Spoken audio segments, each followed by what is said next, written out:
Hey everyone, Nut Free Mama here. Today I'm going to show you how to make Halloween brownie surprise cake.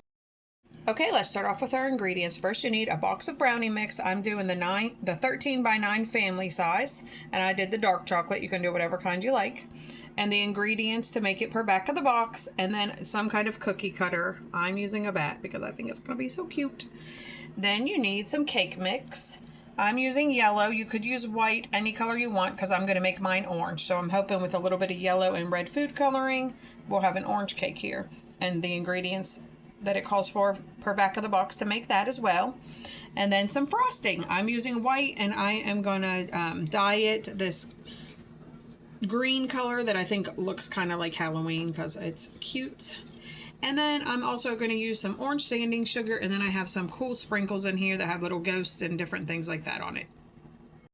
Preheat the oven per back of the box and line a 9 by 9 or 8 by 8 baking sheet with parchment paper, being sure to leave overhangs, and then go ahead and prepare your brownie mix.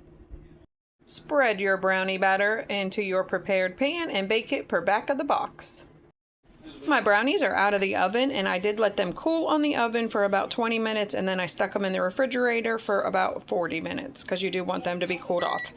So now I went ahead and preheated my oven per my cake box and made my cake. And I added some yellow and red food coloring to get this pretty orange color for Halloween.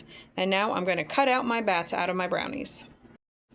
I cut out all of my brownie shapes, and my brownies are really gooey. Next time I do this, I would probably do the 9 by 13 baking dish because these were very hard to cut. But you just want to take some of your cake and put it into your lined loaf pan with parchment paper as the base, and then just line up your bats. I would like mine to be a little closer than that, but like I said, mine were a little bit harder to work with.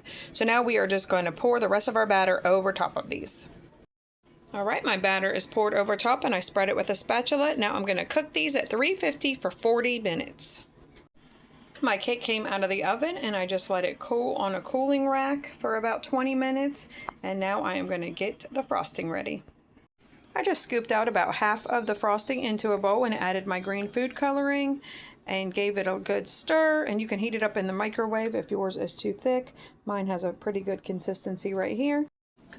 All right, my cake has been frosted. I just drizzled mine on because I like it to run down. You can put as little or as much as you want on there, and then just immediately add your sprinkles. If you're going to put eyeballs, I would not shake them on there like I did because some of them were upside down. So at the end, I just picked them up. But I think this cake turned out so cute. Can't wait to see what Taste Tester thinks. We've got a piece here for Taste Tester, so let's see what he thinks. Hey, Taste Tester. Hi. Have a little taste. Okay.